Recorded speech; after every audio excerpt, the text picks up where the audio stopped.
Hi, this is Shirley Moon Wickerman. Just thought I'd spend a little bit of time during lockdown to do these little videos while I have a chance and share some of my magical things with you and some magical workings that you can do quite easily at home. And I've actually prepared a few things here, as one does. And what I found, which is really good, so if you can't get to a crystal shop like mine, or feel a bit iffy about buying crystals online, which I am, I don't buy my crystals online. I've got some beautiful people that I buy my crystals from. You can get a really lovely pack of Daily Crystal Inspiration by Heather Askinosie. Okay, they come in a lovely box and the cards are beautiful. They have all different crystals in. So I thought I'd start just by not using the crystal itself, but by using one of these cards to create some magic with. Now this is labradorite that sort of picked itself, and this is a stone of magic and manifestation. They also call it the butterfly stone, which is a metamorphosis from an egg to a caterpillar to a pupae to a butterfly. So it is a crystal of change as well. They also call it spectralite because of the light reflections that it carries through it. So with that in mind, I thought I'd do a little spell with this card to manifest, okay, to visualize something. And what I've actually got, only because I like it, I've actually got a lovely oil burner here, and I've put a little bit of lodestone within the water. And the reason I put lodestone in is to attract abundance. Okay, so you can use your labradorite card or your labradorite crystal if you have it, and you would attune the crystal to manifest magically for you abundance. And what you can do is put some oil into your oil burner with your lodestone, and I'm putting a couple of drops of basil. And the reason I am using basil oil, this is Star Child's oil in Glastonbury, but you can use any. This is just what it smells nice. It's the one that sort of called to me to use it today. So I put some of that in the oil burner with the lodestone, and the oil and the lodestone and the water come together and work together to draw that abundance in. I've got a little piece of holly here, and the reason I've put holly, A, because it's the season, but B, because of its protective force. Because if you're manifesting abundance or manifesting whatever it is you want to visualize in your mind to create, you want it protected as well. So you can use the holly as that protective force around you. So you can use it to cast a circle. You can call upon the energy of it to protect your little magical circle here, and it protects it from all unwanted jealous eyes, if you wish. Okay, in my little cauldron here, it's got a little pentacle on it. I've got some fennel seeds. Fennel seeds can be used to multiply and attract. So after I've finished with them, I can plant them in the garden in the spring when it's a bit warmer and drier. Okay, and that will grow as well, so you can utilize that to bring more fennel seeds and more abundance in. Fennel and basil, these are all plants that bring the abundance in. Okay, so you can call upon the energy of the labradorite, and you just do a little prayer to it, your own words. And you can use the steam from your oil burner to evoke a manifestation and visualizing what you want to manifest for the coming year, for example. So if you want to manifest a new job, you have to visualize and see where you want that new job to be.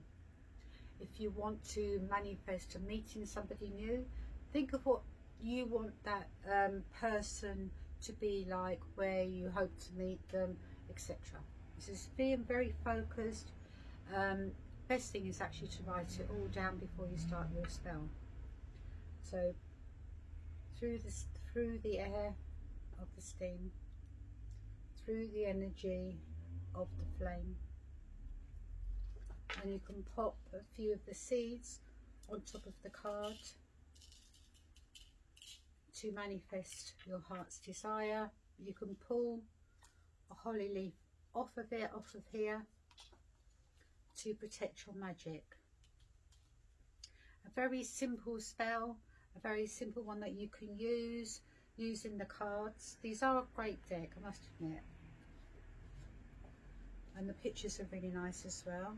And a lot of people can't always afford all the crystals, so the cards are your next best bet. Fabulous. My next crystal of choice, because it's come up a lot today, hence why I'm burning a blue candle here. I don't know if you can see, but this is the beeswax candle. Okay, I've chosen celestite, which is that beautiful angelic feel to it. So this stone, because of the nature of the colour, I'm going to charge it for communicating. So what am I going to communicate? So if you're doing a communication spell, think about who you want to communicate with. For example, is it angels? Is it spirit?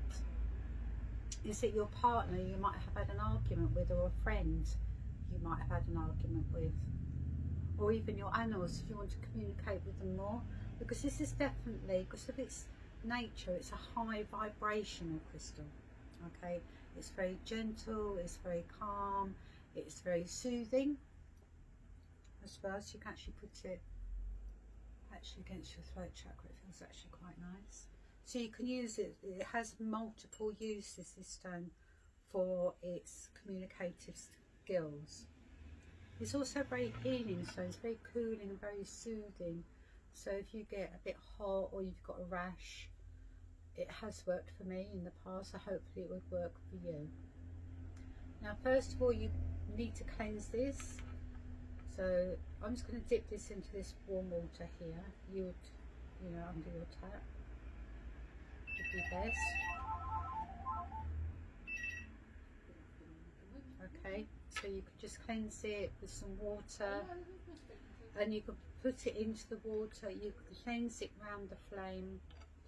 You can add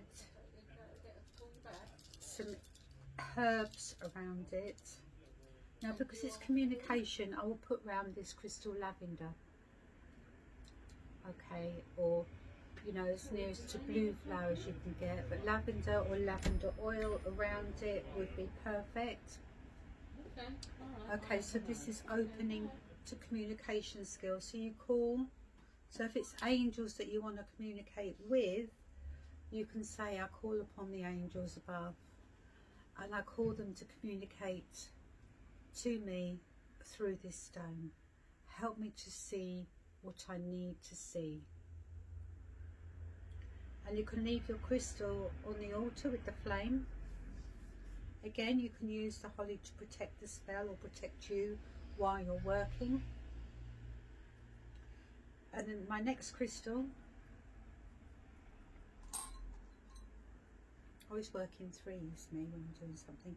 I've chosen an opal, and the reason I've chosen the opal is because of its healing qualities. This is pink opal, which is very gentle, it's very cooling, it's very soothing, yes, but it also is all about self-healing and self-worth. A lot of people at the moment are suffering with depression or anxieties, and this is a crystal to help you with that. It's a crystal that you would keep with you. Again, you need to cleanse it. It can be through smoke, through water, with a candle flame and some herbs. And then you would attune the crystal to whatever you want it to be for. Okay, so, and it is very gentle. This is a very good stone for women. I also feel this stone is for grief, if you're feeling a bit sad, or you've lost somebody, or something's happened to bring life changes within your life. It is such a perfect crystal to work with. Very cooling, very soothing, and very healing energies here within this crystal. That's that one. So not really so much for have this one sitting on your altar. You'd carry this one around with you and hold it with you, and have that, when you have that little bit of fear or that anxiousness, and you can carry, it becomes like a touchstone, because you've evoked within the stone, or evoked within yourself and within the stone, the angel energies, or having an ancestor or a guide to work with you, or just your own will within that. Okay, last but not least,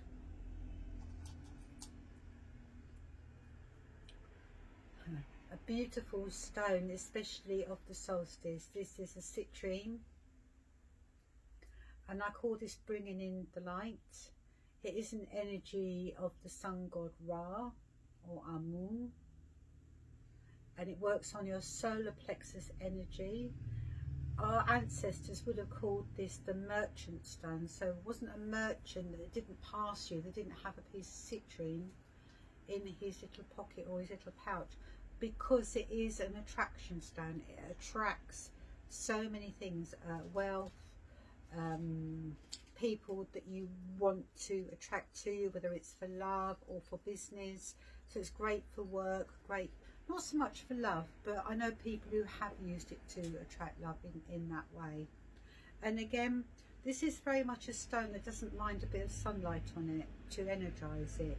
So you can put it out with the infant sun in the morning and ask it to attract.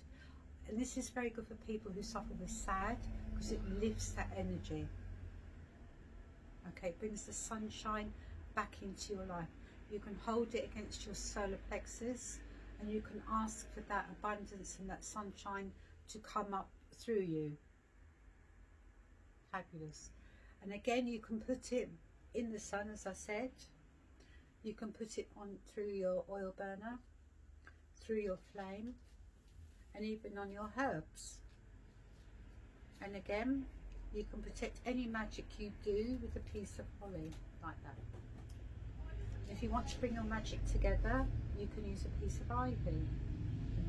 This is the time of year to work with all our beautiful evergreens. So I hope you've enjoyed this little workshop I've gathered here today for you. Watch out, and we'll be doing some more. Blessed be.